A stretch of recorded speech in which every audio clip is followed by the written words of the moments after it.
Good morning. Today we are going to study the sixth module, Distillation, and one tutorial I will be explaining. Before going to the problem, let me give a brief introduction about distillation. Distillation you have studied in your 5th semester in MTU, but you would have forgotten, and I will brush up the knowledge which you were having with you. A distillation is a unit operation which is used to separate individual components from a mixture of materials, solutes, mixture of solvents, like most widely used in distillation. Distillation is widely used in refineries. What is happened in refinery? What the function of a refinery is to separate the individual components like gases, like petroleum products, petrol, diesel, then other hydrocarbons from a mixture of crude oil. Crude oil contains all these components to different proportion. Then they will be having different temperature of boiling, so that when you heat it, then each component will have different boiling points and it will be separated at different temperature. This principle is made use of in distillation to separate into individual components. Here in the first figure, I have shown a distillation tower where you can see that the crude oil is fed a mixture of various oils will be sent into a boiler. It's a preheater. The crude oil will be at room temperature, then it has to be heated and then it will be sent to the distillation column. You can see different colors. The color code says that red is the maximum temperature, then finally blue is the minimum. So the temperature varies from 600 to 20 degrees centigrade, and the components, what are all the components, are also written at the right side. So you see that from this you should understand, in a distillation column the temperature varies from bottom to top, and the maximum temperature will be at the bottom and the lowest temperature at the top. This you should understand.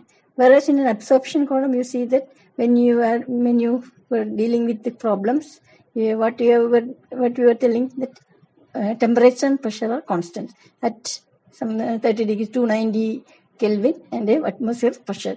But in the case of distillation, the pressure will be constant. Usually these operations will be done with high pressure. Pressure will be constant, more than atmosphere pressure, and then the temperature will vary from maximum at the bottom to minimum at the top. This you should understand. So with this, you go to the next figure. Next figure, it is shown that you can zoom. If you are not able to see it properly, you can zoom it and look at it. So here the crude oil is sent to the furnace where it is heat exchanger, where it is heated and then sent it to the bottom. That is, the bottom is 400 degrees centigrade. Then various components are 370, 300. So you see that there are outlets from each temperature zone. That is, fuel oil will boil at 370 degrees centigrade, so it will be separated. At 300 degrees, diesel oil will come. At 200, kerosene. At 150, gasoline, like that. So bottom will be lubricating oil, paraffin, wax, asphalt. For this, their high boiling point will be very high. They will be almost in a liquid state. So this is temperature varies from 400 to 150, minimum at the top and maximum at the bottom. The pressure will be constant. Usually in petroleum industry, because you are dealing with gas, so high pressure will be. So gas also will be in liquid form. Now with this general knowledge, let me go to, this is an industry. What I have been talking about is industrial case. Coming into laboratory. In the laboratory, you see, you would have done distillation.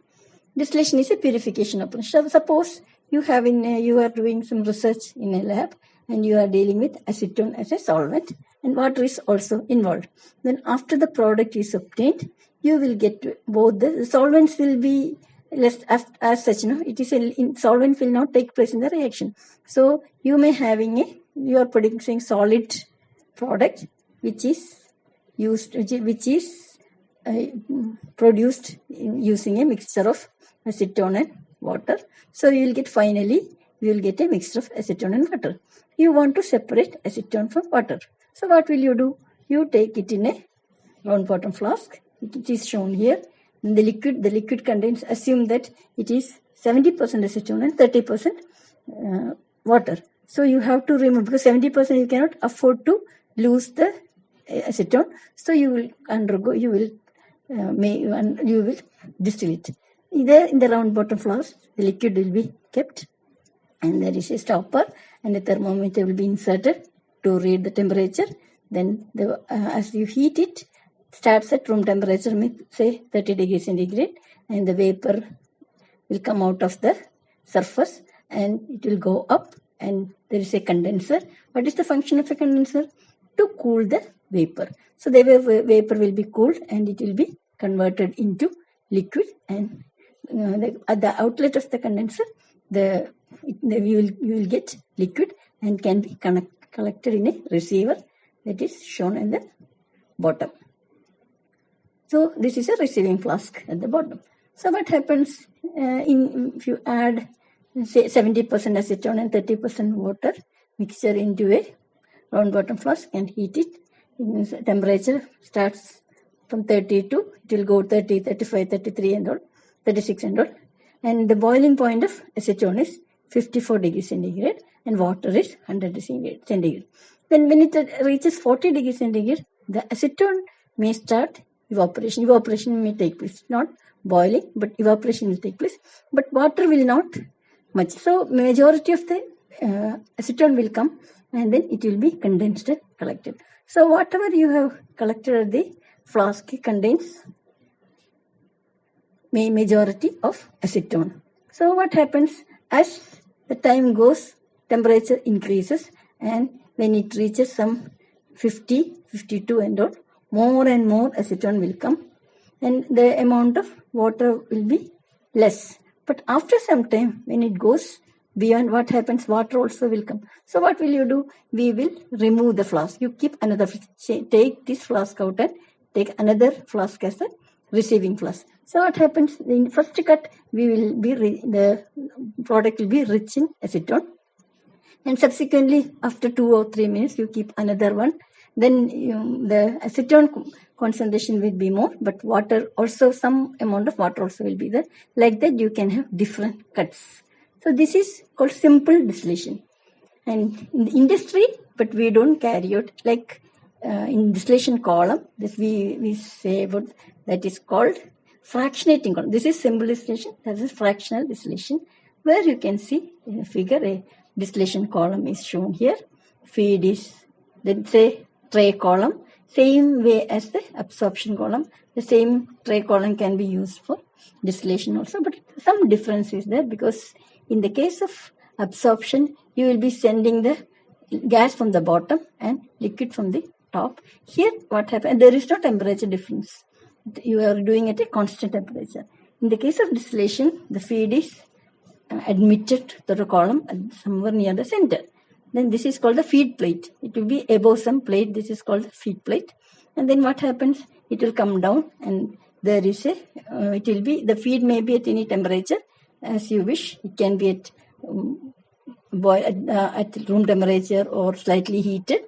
Assume that it is boiling at room temperature, then it will come down, and when it reaches at the bottom, there is a reboiler. At the bottom there is a reboiler.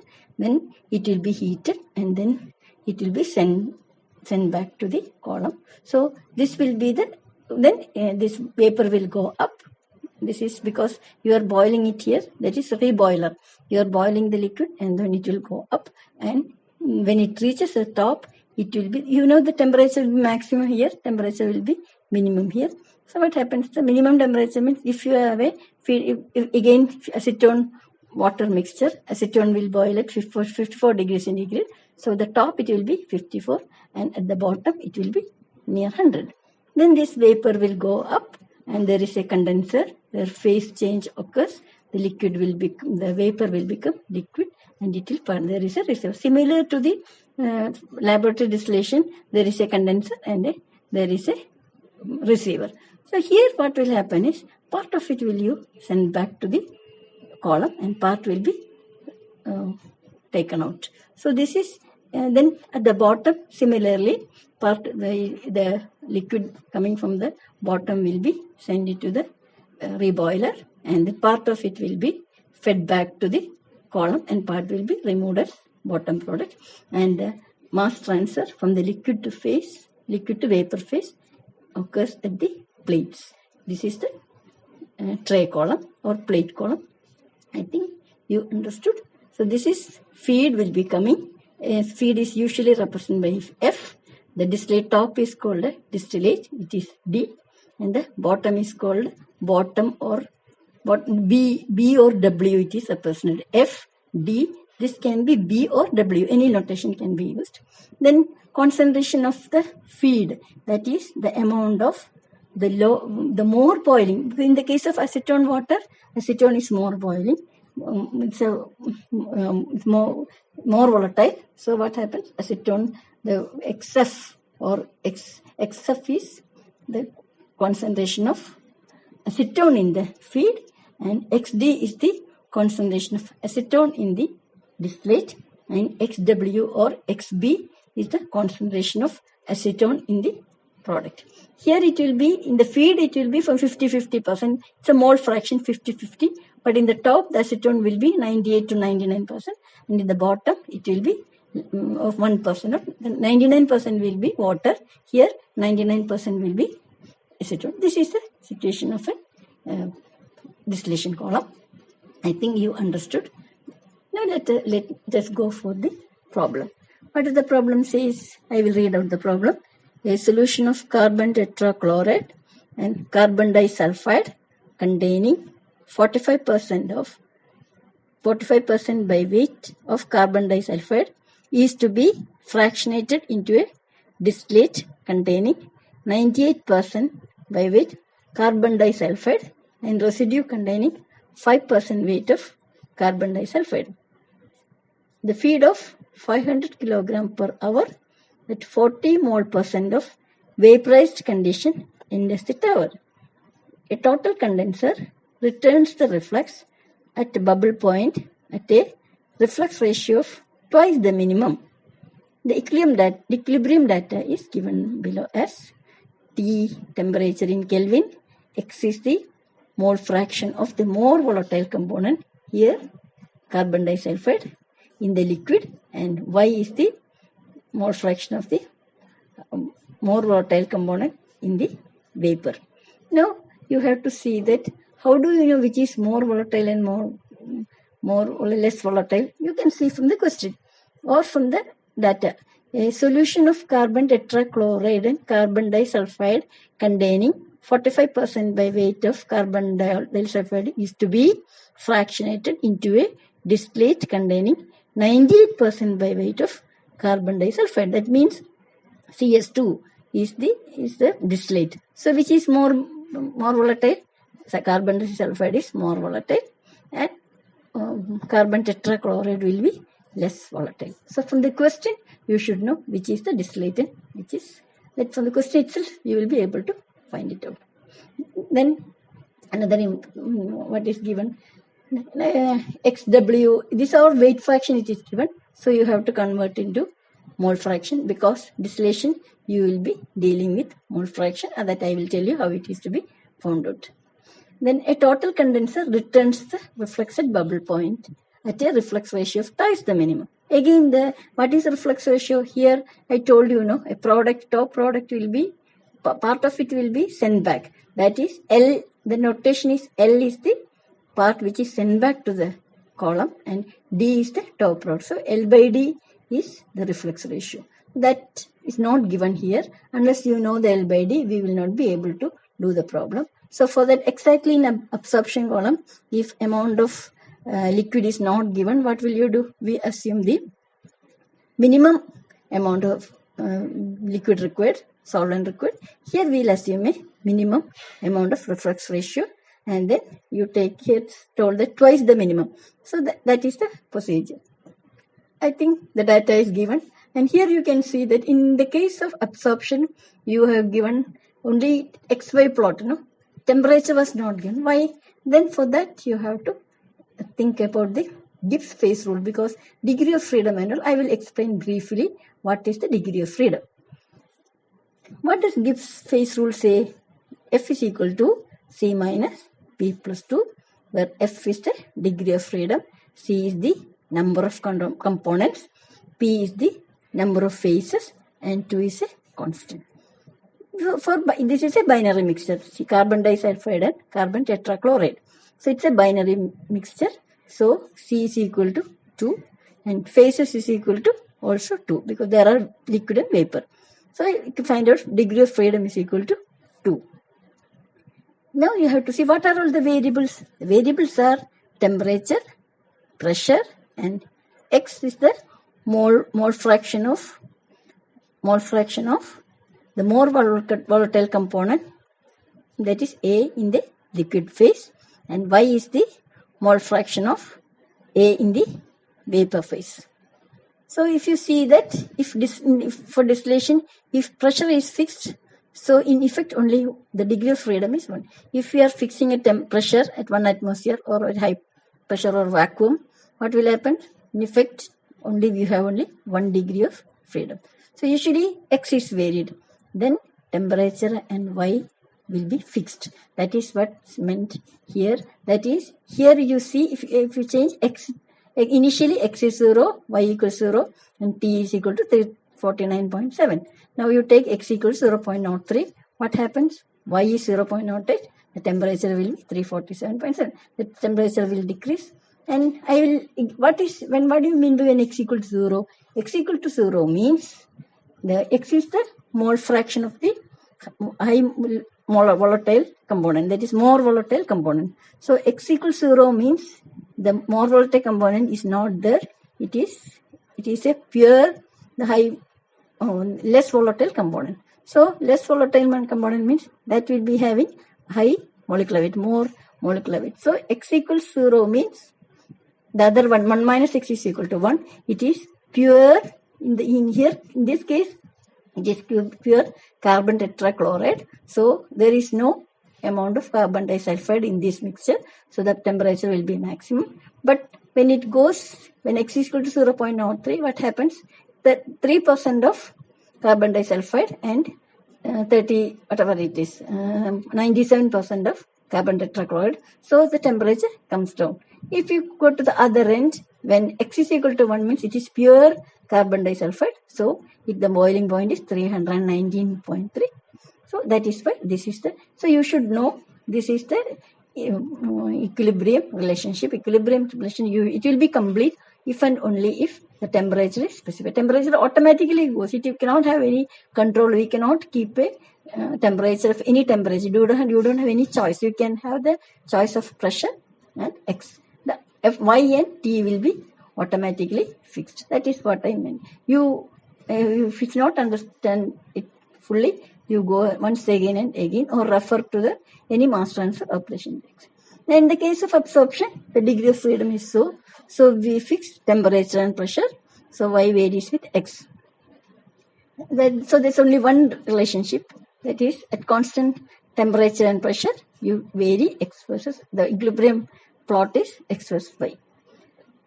In the case of distillation, the equilibrium relationship can be represented in three ways. That is shown here. Constant pressure diagram, where pressure will be constant. So TXY diagram it is called. That is, there are two lines. One is the dew point curve and bubble point curve. You refer to your notes which you have studied in your 5th semester. Or equilibrium diagram, XY diagram. Here also the pressure will be constant, temperature varies. But this type of equilibrium plot will be more useful to find number of trays, how many stages are required. And the third one is pressure versus mole fraction. Here also there will be two curves. Anyway, first and third will not be useful to solve your problem. Only the second figure will be used for solving the problems. Now one more thing you have to, this feed condition is given now.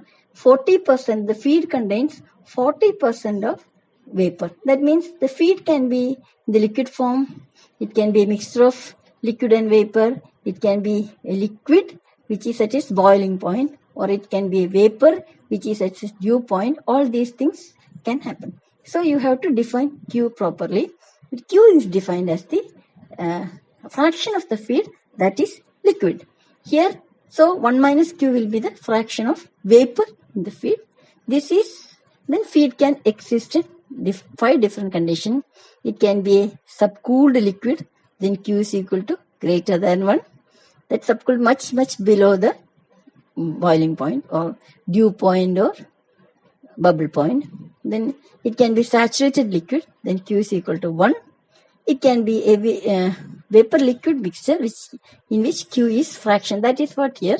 Then saturated vapor, then Q equal to 0, and superheated vapor, Q will be less than 0, it will be negative.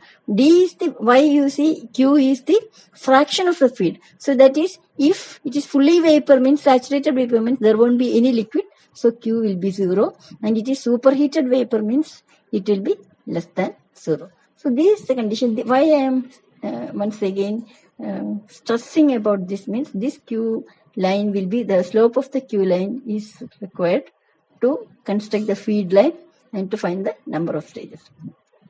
With this, the problem statement is over. Now, let us see what are all the other properties required, because you are dealing with carbon disulfide and carbon tetrachloride, and also liquid carbon disulfide and vapor in the vapor form. Similarly, carbon tetrachloride also like that. So you should require the properties of both liquid and vapor, that is given here. Density of liquid for both the components given, density of vapor, both the components, surface tension, then diffusivity, and that is diffusivity in the, that is the diffusivity is a one component in the other. That is why diffusivity of liquid is equal to 1 into 10. That is the diffusivity of the carbon disulfide in carbon tetrachloride. Both will be same. You would remember DAB and DBA. So that is DAB is equal to DBA. So you have only one value, but in liquid and gas, the liquid diffusivity will be very small. That is why you see 10 raised to minus 9. Whereas diffusivity in gas is more, 10 raised to minus 5. So all the fractions, all the data are given. If the data is not given, then you have to take it from Perry. Then another one more thing is that you have to calculate we have to use mole fractions. But here it is given mass fraction. So you have to find out the molecular weight of, you should know the molecular weight of both the components, carbon disulfide and carbon tetrachloride. That is CS2. I have written here, otherwise you have to find it out. From CS2 is 12 carbon, 32 into 2, it is 76. And carbon tetrachloride 12 plus 35.5 into 2, this is 154. You have to find design a sieve plate distillation column with diameter, tray details and height. Determine the plate efficiency and overall efficiency by any method. So you see this compared to the plate column in the case of distillation. Only thing, the difference is that there are two differences. One is to find the number of stages, different approaches followed. Second is you have not determined plate efficiency. So we have assumed, here you have to find a plate efficiency, and then the same way this can be applied to the packed column also. So with this, one more thing, if any properties are not available, you have to take it from Perry. First, surface tension, I have given the page and table. Diffusivity, also diffusivity, gas and liquid, all the properties are given. So you should be, VLE data is also available only in 7th edition Perry. So if the VLE data, what is VLE data? Vapor liquid equilibrium. That is what shown in the figure. If it is not available, then you have to find it from the Perry. Usually it will be given in the question. Now coming to the solution, let me start the same way as there is no difference between the tray column of absorption and distillation. What is the design procedure? Find the number of plates of stage from graphical method or by Fensky equation. I will tell you what is Fensky equation. Exactly similar to Kremser equation. That Kremser equation can be used only if the solution is dilute. Similarly, Fensky equation can be used only when alpha, that is relative volatility. Volatility is constant. You memorize what is relative. In the next question, I will explain. If you go through your notes and find what is alpha. Alpha is the relative volatility. That is the how much the difference between the volatile efficiency or volatile efficiency of the two components, y by 1 minus y by x by 1 minus x. That is, you have to then only you can use the Fensky equation. Then same way, plate column, you are assuming the spacing as 450 or 500, column diameter from flooding velocity, active area, etc. Then down comma segment area, tray layout, tray thickness. Now the design is over. Then pressure drop, same thing. Now if you have done 3 problems in packed column, plate column for absorption. So same way this can be done. Weeping, enrainment, down comma flooding, down comma loss, down comma backup. And efficiencies which you have not studied, I will teach you how to find the efficiency. Then height. So this is the problem statement as well as the how it is, what is to be done, how it is to be performed. Here I have shown the figure. The only thing is its notation is exactly similar to your absorption. Only difference is that the feed enters from the middle, somewhere in the middle, whereas in the case of distillation, whereas in the case of absorption, liquid feed will come from the top and gaseous feed will come from the bottom. That is, the notation is, and first column will be, topmost column will be 1 and the last column will be n, like that. The notation is one and the same. We will do the data also, and with this, what is the data given? F is equal to 500 kilogram per hour.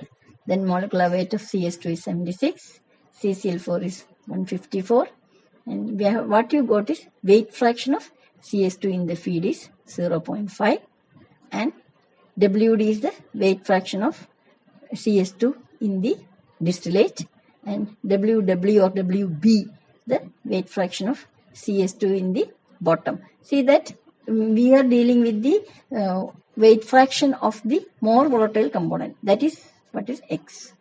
Then you have to find out the feed. It is given that feed of 40% vapor. That means the feed contains 40% of vapor and 60% of liquid. That Q is the fraction of liquid. By definition, Q is the fraction of the liquid in the mixture. So Q is equal to 0.6, and reflux ratio is given as 2 times the minimum reflux ratio. Like in absorption, minimum amount of liquid 1.5 times, 2 times, like that. So then we have to do the problem by doing the material balance, and for this, now we have just reproduced whatever data is given in the question. So when you write the exam also, all this data should be reproduced. It will have got some mark. That what does that mean? You have understood the problem and all the notations in distillation is correctly understood and reproduce it in the paper. And I have told that the distillation, most of the mass transfer operation, namely distillation and absorption, the equilibrium data will be based on mole fraction. So here it is given as weight fraction. So you have to convert it into mole fraction. Then, so for that you have to find out the average molecular weight of the feed, because feed is 45% of carbon disulfide and 55% of carbon tetrachloride. So that is weight percent. So you have to find out the moles. How will you find the moles, mole fraction? From mass, how will you find moles? You divide it by the molecular weight. So here the formula is 1 by mW is equal to W by 76 plus 1 by 1 minus WF by 154. This is the average. That is 1 by MW, because you are dividing the molecular mass fraction divided by molecular weight. So 1 by MW is equal to WF divided by 76 plus 1 minus WF divided by 154. That is 0.45 divided by 76 plus 0.55 divided by 154, which will comes around 1 by MW is equal to 0.0095. You take the reciprocal and it is 105.35. It's average between 76 is the molecular weight of DS2 and 154 is the molecular weight of carbon tetrachloride. So it comes in halfway. And all your data should be in kilogram moles per kilogram. So since grams per gram mole and kilograms per kilogram are one and the same, but to understand or when you use it, you have to write it like this. Otherwise, you may make mistake. Since the distillate is 90% CS2 and 98% is again the weight fraction, you can take it's almost pure CS2. So you can find out the molecular weight of CS2 can be approximated to the distillate molecular weight, and the residue is also pure CCl4, 99%. So you can write it like this. 98% means it's all as equivalent to pure carbon disulfide, and bottom also pure CCl4. Now coming to the material balance, what is F is equal to, it is given as in kilogram per hour. So 500 divided by 3600, 0.1389 kilogram per second. And you divide it by molecular weight, average molecular weight, you will get it as 1.32 into 10 raised to minus 3 kilograms per second. This is the total molecular flow rate of the feed, which contains 45% CS2 and 55% carbon tetrachloride. Then total material balance is equal to 500 equals D plus W. From the top, distillate, bottom, the residue, that is represented by D and W. You take a carbon disulfide balance, 500 into 0.5 is equal to 0.98 into D plus 0.5 into W. Yes, there are two equations, simultaneous equation, solve it, and you get D as 215 kilogram per hour, and convert it into mass, molecular flow rate, and in seconds you will get is 7.85 into 10 raised to minus 14 kilogram moles per second. And similarly, W is equal to 500 minus 215, 285 kilogram per hour, divided by 3600, you will get in second, and divide by the molecular weight, you will get 5.14 into 10 raised to minus 3 kilogram moles per second. If you add both these together, you will get the total, that is 7.85 plus 5.14 will be 1.32 into 10 raised to minus 3. Add it, you will get the answer. Now, next is you have to find the mole fractions, because everything is given in weight fraction. So XF is equal to WF divided by 76 divided by WF by 76 plus W by 154. This denominator is the number of moles. You should be knowing how to find it. This would have studied in your third semester. I have put it step by step. So you will get it as 0.624. Similarly, XD is equal to 0.998. XW is equal to 0.096. That means it's 99, almost 99% is carbon tetrachloride. First, this in procedure to proceed the procedure to determine the number of plates. You have to first draw the equilibrium line. Here you have to see that the concentration varies. So you see the data, how much it varies from 0.03 to 1, isn't it? 0 to 1, both X and Y, 0 to 1. So you can take as such the full, in the case of absorption, I told you, you have to see and make it 0 to 0.1. Here it is not like that. You take 0 to 1 y x-axis and 0 to 1 y-axis. Then draw the diagonal line, 45-degree line. What is the diagonal? Diagonal means it will be square. Now what you are going to get is a square, because one unit in the x direction and one unit in the y direction. So it is a square. So draw the diagonal. Then mark F, that is feed point, in the diagonal. In the diagonal, since the diagonal is a 45-degree line, so x-axis and y-axis will be the same. So mark F in the diagonal as 0.62, 0.62. Then mark D also in the diagonal 0.99, 0.99, and W also in the diagonal 0.096, 0.96. That is, W represents the bottom concentration of carbon disulfide, and the D represents the concentration in the distillate, the concentration of DS2 in the distillate. Since the reflux ratio is not given, we have to find the minimum reflux ratio. For that, what will be the following is the procedure. First, you have to draw the Q line. What is Q line? It is also called feed line. In the feed condition, what is feed condition? Vapor fraction is equal to 0.4. Then liquid fraction will be 1 minus 0.4, 0.6. Q is 0.6. The slope of the feed line is Q by Q minus 1.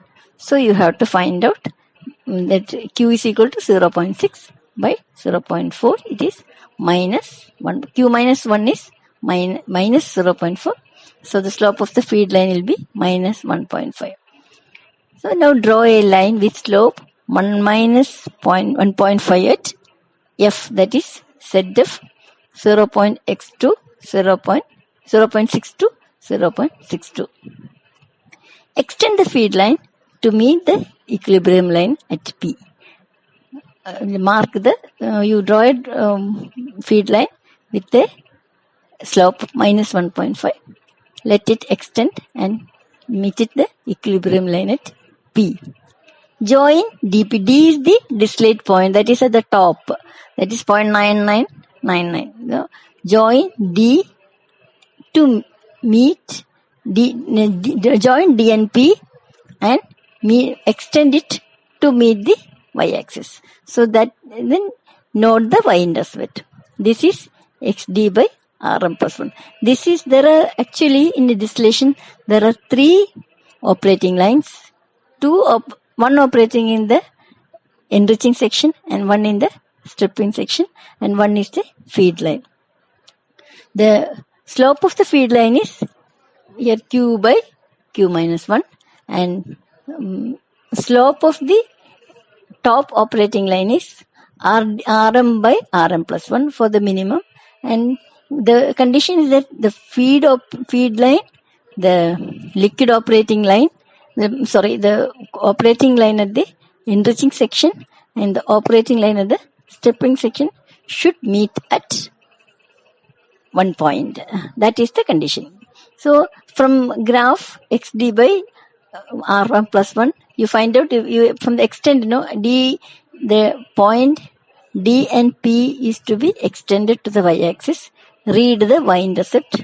In the figure, you get it as 0.43. The y-intercept is xd by Rm plus 1. xd, it is 0.99. From this, Rm can be found out. So the minimum reflux ratio is 1.30. So you assume that actual reflux ratio will be 2 times. It will be 2.6. What is reflux ratio? It is L by D. And you should understand, if the reflux ratio is given, then this step need not be done. This to find the minimum and then multiply it. So actual reflux ratio is R is equal to 2.6. Then what is the actual intercept? That is xd by R plus 1. Instead of Rm, you put R. Previously, you have found out Rm as 1.3. Now it is 2.6. So 0.99 divided by 3.6. It is coming as 0.275. Now join D and the y-intercept 0.275. This is the enriching section operating line. Let the enriching line, enriching section operating line meet the feed line at Q. Now you have D and you have the real operating line, and now from Q, the Q is the intersection of the enriching section operating line and the feed line. Join Q and W. This is the stripping section operating line. Now construct triangles between the operating line and equilibrium line. Then you have to be careful. There are two operating lines, no? So you can see that when you, starting from D, that is the distillate point from the top, you draw the triangles, and after some time it will cross the feed line, and then you have to construct the triangles between the stripping section operating line and the feed line. So you get this number of theoretical traces as 10, and then there are two operating lines, so you have to find the slope of the enriching section.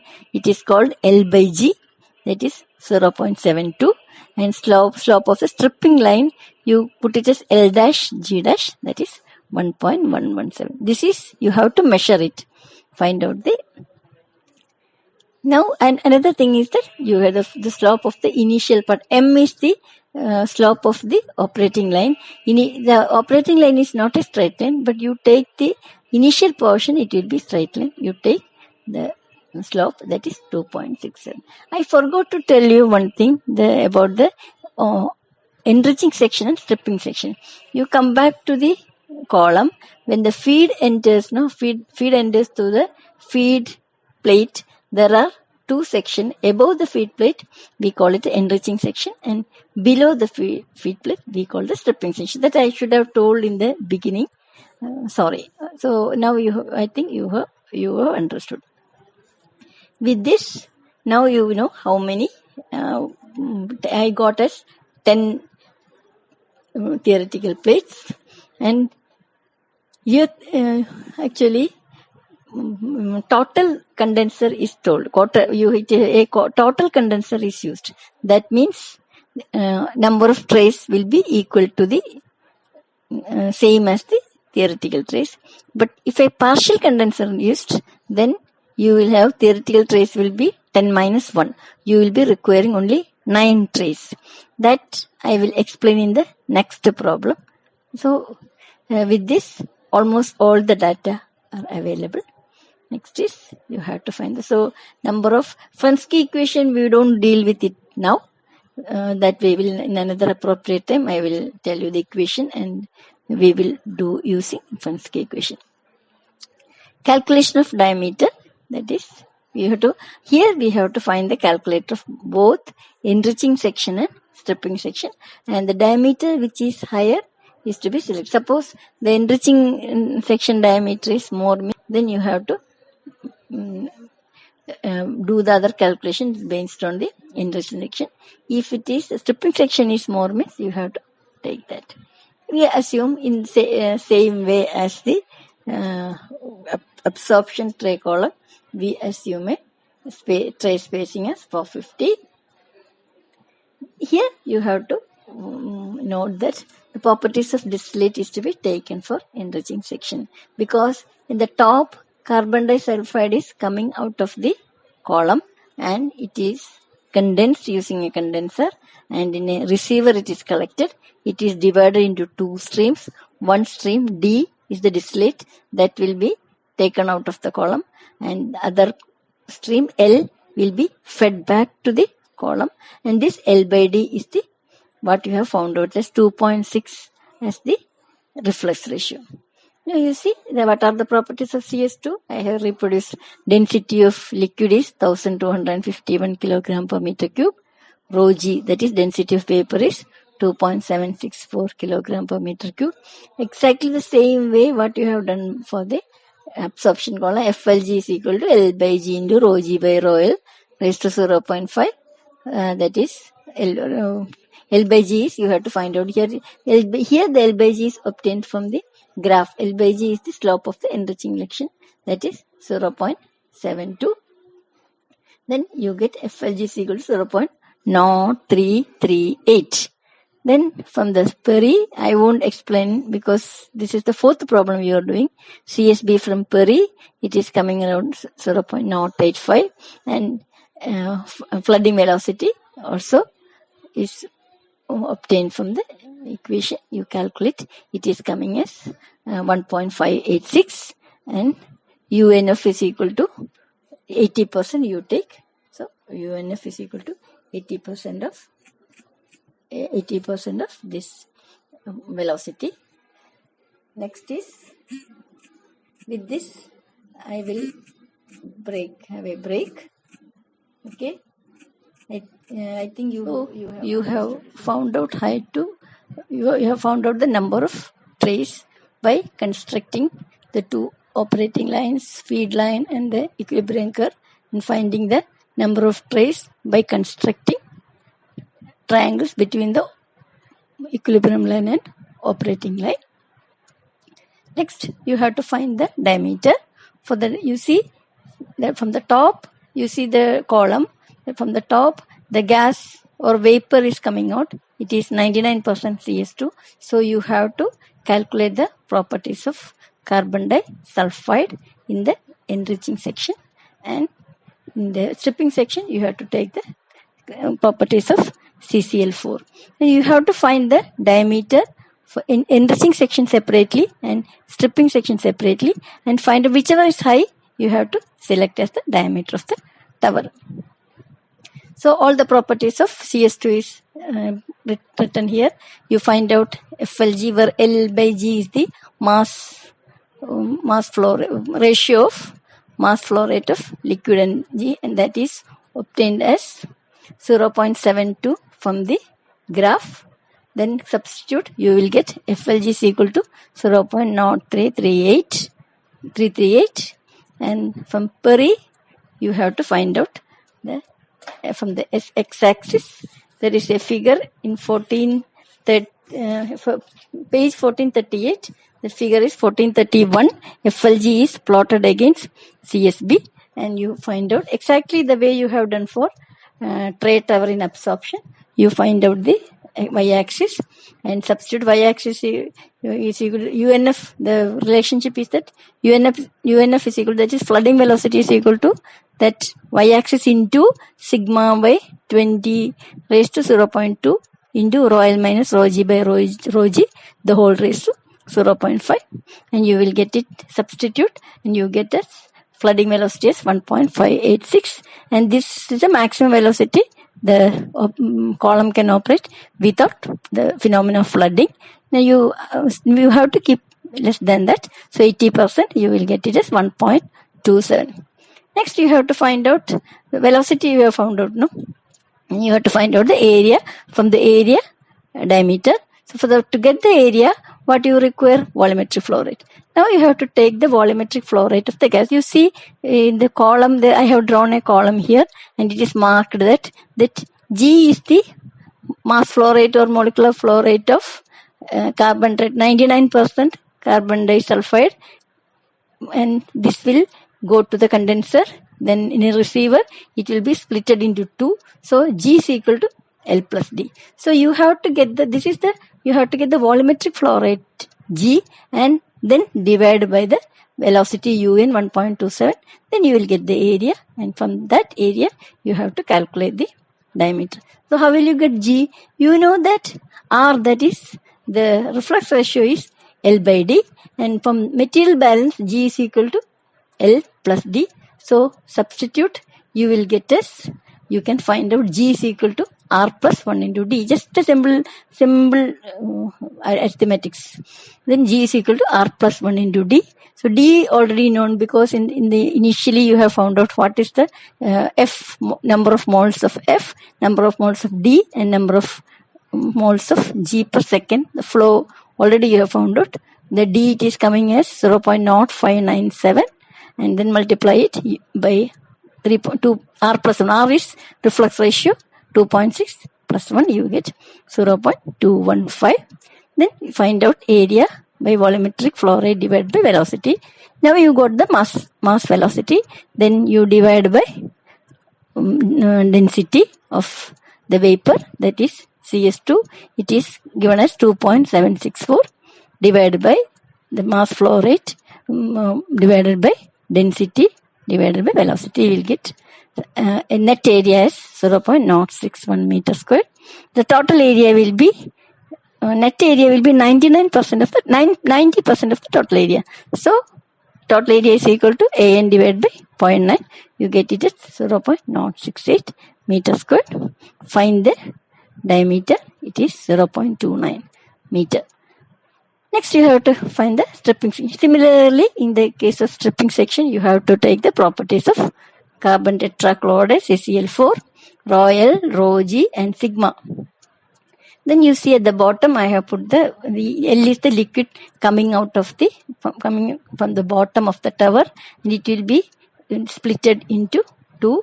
One is the bottom product, and the other will be sent through a reboiler. Then it will be vaporized, and it will be sent back to the tower. So, what is the material balance? G dash is equal to L, G dash plus W is equal to L, because L is coming here and then this L is splitted into G dash.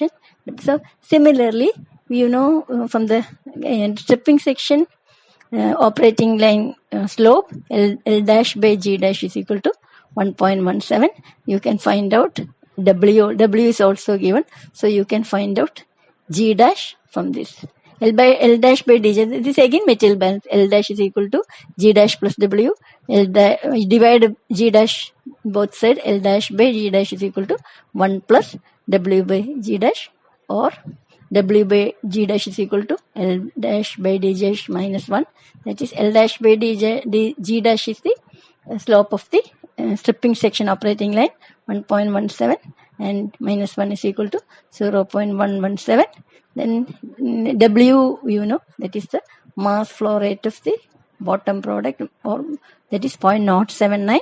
Then G dash can be found out from this formula. It comes around 0.765. This mass flow rate is to be taken to find out the area of the stripping section. Then again FLG is equal to L dash by D dash, same equation, substitute, and you find out that the CSB value is 0.085, and then velocity is coming as substituting, you get 1.147 in meter per second. 80%, it comes out at 1.176. Area is equal to G dash by rho G. What is G dash? G dash is the mass flow rate of the carbon tetrachloride, which is at the bottom, and divide by density of carbon tetrachloride, you will get volumetric flow rate, divide by the velocity, you will get the area, and then total area you divide by 0.1141, and then diameter equals 0.38 meter. You can, if you want, you can make it a 0.4 to a round figure. Otherwise, as such, you can, if you are using as 0.4 meter, you have to find the actual area, 0.126 meter square. But I have not done that. I have taken as 0.1141, and the further calculations were done. If you want, you can correct it to a good figure. It's not mandatory. Now you have to find the downcomer area. That is, this I told, we are finding the downcomer area to find the length of the wear. I am not showing the figures and all here. You have to refer to the previous problems. LW is the length of the wear. You can take 70% of the diameter. That is 0.4 into 7. That is 0.28 meter. This values are required for the design check. Again, the same way, tray layout, you have to find out how many number of holes are there. For that, you assume the whole area of one whole area, 0.06% of total whole area. You take it 0.06% of the active area. Then one area is 10 mm. You find out AH is equal to 0.06 of A active area is AT minus, what is active area? Active area is the bubble where through the holes. So what will you do is you have to subtract 2 downcomer area from the total area. That is the total area available, that is active area. Then area of one, then AH is the total whole area is AH in 0.06 into 0.0913. Then area of one hole is pi by 4 into DH squared. It is 7.85 into 10 raised to minus 5. So total number of holes will be AH divided by area of one hole. You get as 69.77. You have to convert it into multiple of 6, 72. You find out the pitch. Pitch is the center to distance between two holes. That assume is right angle equilateral triangle, and find out. You get A as A is the pitch as 38 mm or 40 mm. It is okay. It is to be between 25 to 30. Then assume a tray thickness TT is equal to 0. TT by DH you assume as 0.5 and find that is tray thickness 5 mm. Same way. So now design is over. Next you have to go for the design checks. That is pressure drop. HT, same, no difference. HT is equal to HD plus HL dash. HD is equal to orifice. K1 in plus K2 into rho G by rho L into UH square. K1 is equal to 0. K2 is a discharge coefficient 50.8 divided by CV square. CV is the discharge coefficient. That CV is obtained from Perry. It is coming around us 0.7. Then substituting K2 is 50.8 by 0.7 square. You get 103.7.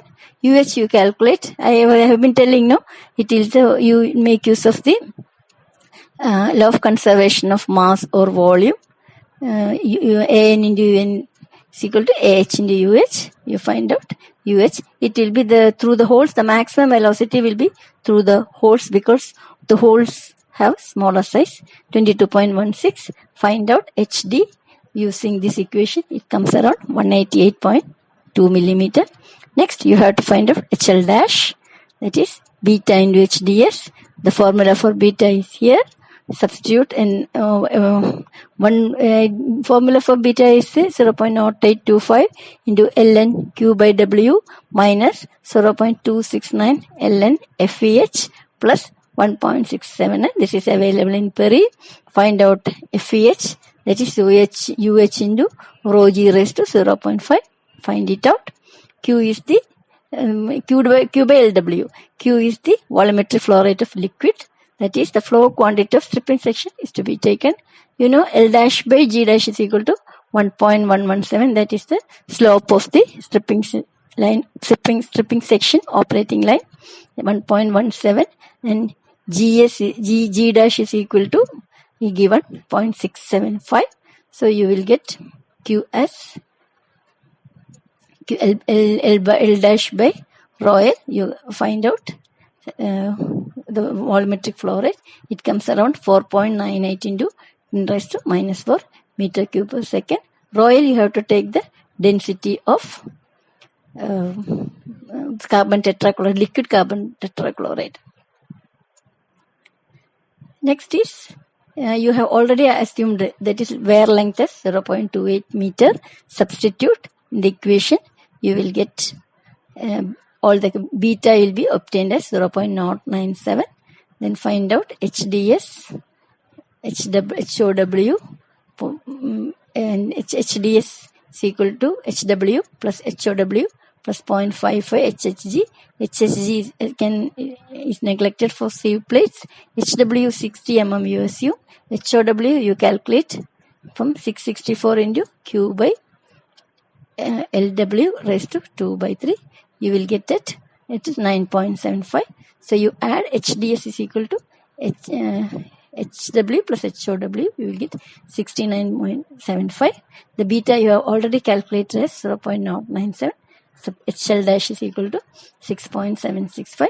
Add total HD plus HL dash is equal to 195 millimeter. It is negligible. Same way, weeping also There is a 7th edition. I have not reproduced it. You have to do it by yourself.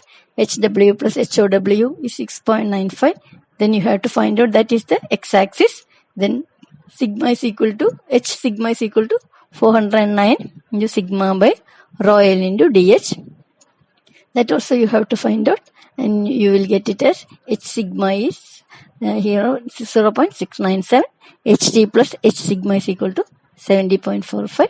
You can see in the plot that there is no intersection. It is much above the intersection of the curve. So no weeping. Similarly, liquid hold up, HL is equal to 5E into HW plus 15330 C into Q by 5 raised to 2 by 3. This is an empirical equation. You don't have to memorize all these equations, but you should know where these equations are lying in. What are all the equations to be found out. Then C is the expression for C is given. Substitute for HW in this, the equation for C, HW is equal to 60 you have assumed, and you see that in these empirical equations the units are specified. Here the HW is the height of the wire is in millimeter, 60. Otherwise in SI units you have to put it into meter, no? But the equations the empirical constants are derived in such a way that the HW is in millimeter. Then phi E, that is the froth, it's a ratio of the total liquid height divided by total height including the froth. That expression for phi E is E raised to minus 12.55 into Ks raised to 0.91. Ks is given as UA into rho G, where rho G minus rho L raised to 0.5. What is UA? U is the velocity, active velocity is the active area. So the same way UA into AA is equal to UN into AN. You find out AA and it will be 1.32. So you can see that UN will be the smallest, UA will be less, UN will be the highest, smallest velocity, UA will be slightly more than UN, and UH will be the highest velocity. So the velocity increases as the area decreases. You find out Ks, phi I is found out. So HL is equal to, the substitute in the equation, you will get as HL is equal to 19.1. That is the liquid hold up. Then HF is HL by phi. Phi we already find out 0.284. This is coming at 67.77. You have assumed HW as 60 mm, but doesn't matter, only slightly more, doesn't matter. So next turn, entrainment. It is the same way for the absorption. Here psi is equal to E by Lm plus E. Lm is the liquid flow rate in gram moles per second. R is equal to 2.6. So you can get L by D is equal to 2.6.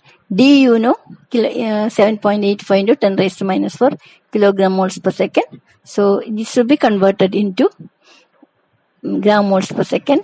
Lm is equal to R, that is 2.6 into 0.7845. Then Lm is equal to then L by G again from the graph. Psi is to obtain. Graph is shown here. Psi from the graph you get 0.08. Substitute in E and you get entrainment as 0.177 gram moles per second. It's negligible. What is entrainment? Entrainment is the amount of liquid that is carried away by the gas due to the high velocity. So this is also negligible. So the entrainment criteria is met. Next, similarly, downcomer flooding, downcomer loss is equal to HDA into 165.2 into Q by ADA. ADA is equal to C into LW. C is equal to HDS minus seal. HDS is, you have already calculated, 69.75. Seal you assume as 25. You will find out LW is equal to 0.28. Then calculate ADA and you get HDA as 6.56. Then add up all these, you will get it as 272. It's much less than the trace spacing. So the design is safe. With this, I think the same procedure which I used in the tray column for absorption. Same way you have done the absorption tray column. Now with this, design and check is over. Now next you have to find out the efficiency. In the case of tray packed column, we have assumed efficiency, but here we are finding out the efficiency. The same thing can be applied to the packed column or tray column for the absorption also. So here I will explain how the efficiency part of the problem is finding out the efficiency. In the previous problem, for example, in the tray column for absorption, we have assumed an efficiency of 0.7 or 0.8 and found the actual number of plates. If 10 is the actual number of plates, divide it by 0.7 or 75 and then find out that is the actual number of plates. Then recalculated the height of the column. But then what do you mean by efficiency? How do you know? Efficiency is a performance index. No, if 100% efficiency means the designed column will work as you expect. But actually, usually the efficiency will be less than 100%.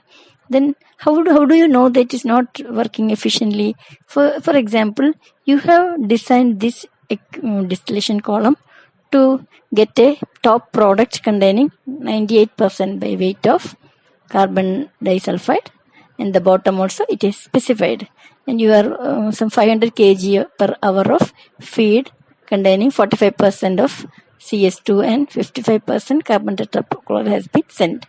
So you have already designed and fabricated, and then you start working.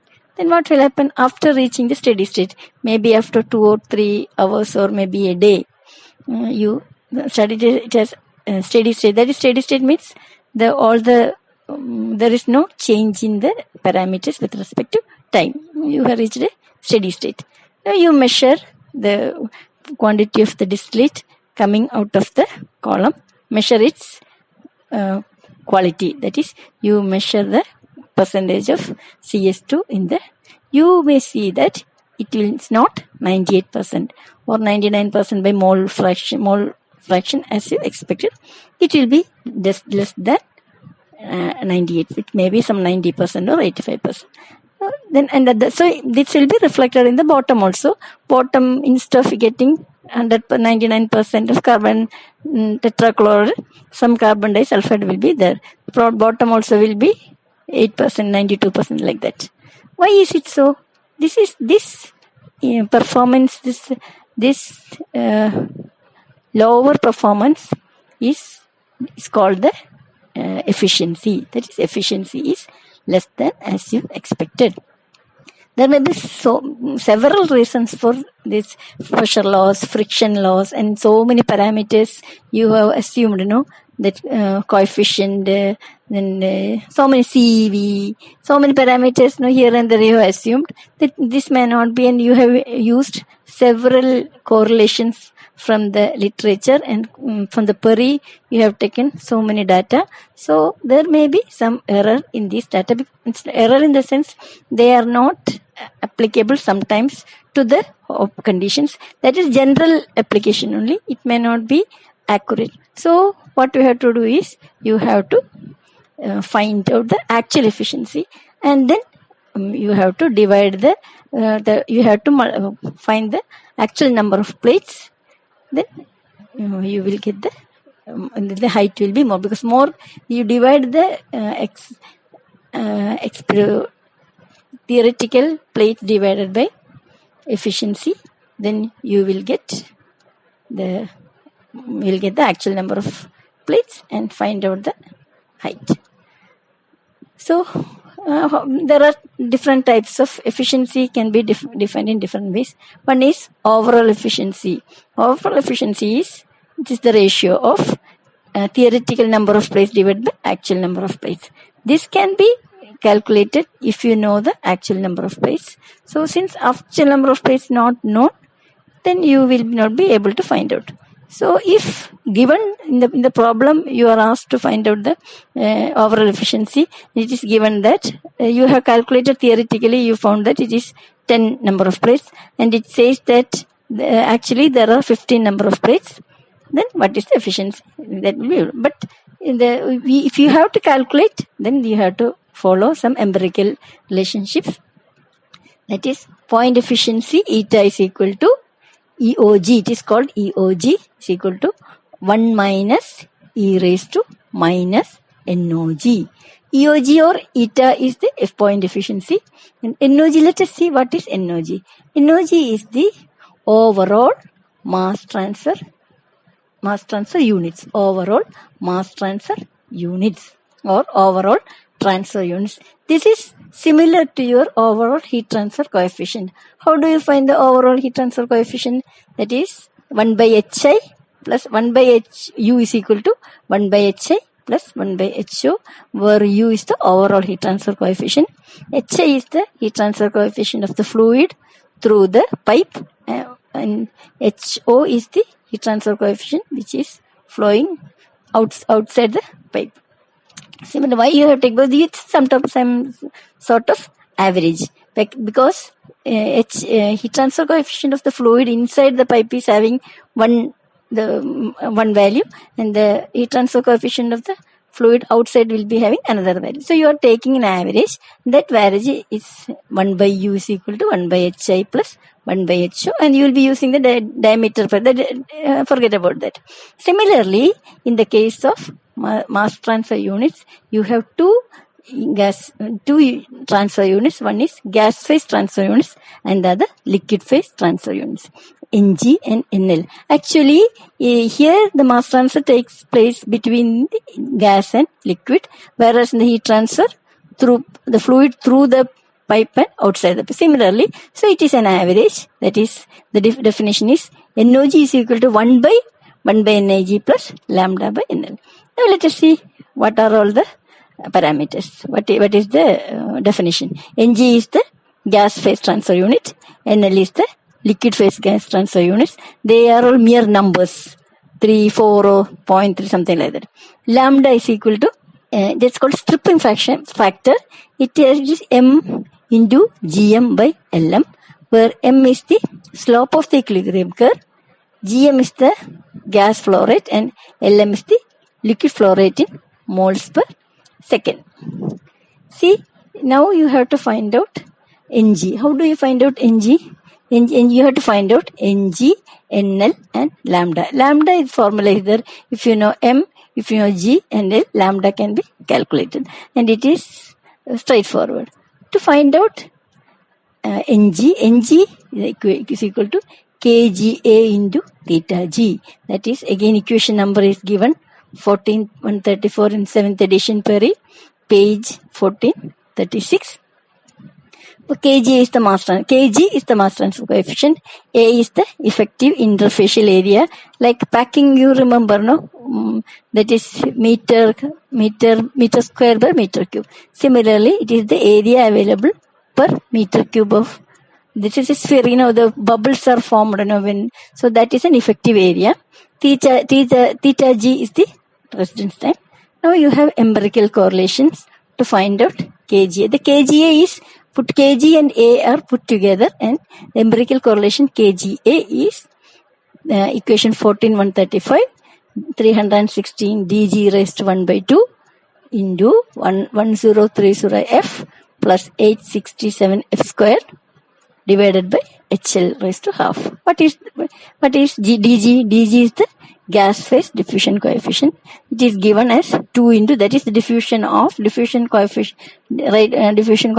of CS2 in CCl4 in the vapor phase. That is 2 into 10 raised to minus 5 meter square per second. F is the flooding, fraction of flooding. That is 0.8 you have assumed. And HL is the liquid hold up. You have already found out it is 19.1. Here you have to see that this is in millimeter. Even though I used to say you have to, in SI system, you have to use meter. But see this equation 14135, the constants are, the empirical constants are derived in such a way that the unit of HL is millimeter. So you have to take millimeter only. Then Ng, calculate kg into kGa. You have already find out theta Ga. Now you have to find how to find out theta Ga. Before that you found out kGa. Substitute in equation. You will get as 445.1 19 into second raised to minus 1, because theta has got the unit of time and then it should get cancelled off, and finally you get mere number, that is number of gas transfer units. Next you have to find out theta g. The formula of theta g is equal to epsilon into hf into AA by 10 raised to 3 q. I will define all this is equation 138 in page 1436 of 7th edition Perry.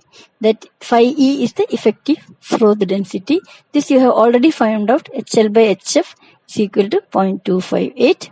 HL is the liquid hold up on the plate, 19.1, and AA is the active area, which is 0.0913. Q is the volumetric flow rate of vapor in meter cube per second. So Q is equal to, we have to take in the stripping section, that is G dash of stripping section divided by rho G. You will get in meter cube second, 0.12 meter cube second. Then from kGa, theta g. Now kGa is the kg. How much you have got kGa? kGa is equal to 445, and theta g is equal to, you have to find out. Theta g is, use the formula 1 minus phi e into, substitute in this equation. You get theta g is equal to 0.038 second. This is the time of contact. You have to find out Ng is equal to 16.91, doesn't have any unit. Similarly, if I have given the corresponding formula in the 7th edition Perry and reproduced here so that you can have a look at it. Similarly, you have to find out NL. NL is equal to KLA into theta L. KLA has got empirical relationship 3.875 into 10 raised to 8 DL by 0.4 UA into rho G raised to 0.5 plus 0.17. That is equation 14140. UL is the liquid diffusivity, that is the diffusivity of CCl4 and CS2 in the liquid medium. It will be much less than the equation. It is given 1 into 10 raised to minus 9. UA is the velocity active area, that is given as one. You have already calculated 1.32 meter per second. Rho G is the density. You find out KLA, it is 0.665. The corresponding equations which is available in the 7th edition Perry is reproduced here. Find out theta L, equation phi E into HF into AA by 10 raised to 3Q. Here corresponding values you substitute and you will get it as NL is equal to KLA into, you have to find out theta L also. It is KL into theta L will be NL, which is 2.128. Here Q value, that's 10 raised to 3Q is the volumetric flow rate of liquid. That is already you have to see, you found out it. You take that value and find out NL. Then now Ng is known, NL is known, lambda is already known. Lambda, mg by L. That is, m is into initial slope of the initial equilibrium line. It is L dash by G dash is equal to 1.117. So you will get as lambda is equal to 2.38 and that 1 by NOG is equal to 1 by NG plus lambda by NL. Substitute, you will get as NOG as 0.85 and EOG is equal to 1 minus E raised to minus NOG is equal to 0.57. So this is the efficiency. Now you have to find another Murphy efficiency. For that, another formula, that AEMV Murphy efficiency is equal to E raised to lambda EOG minus 1 divided by lambda. The lambda already found out. Then EOG you have just found out. And then find out, and EMV is equal to 0.6. So the Murphy efficiency is 60%.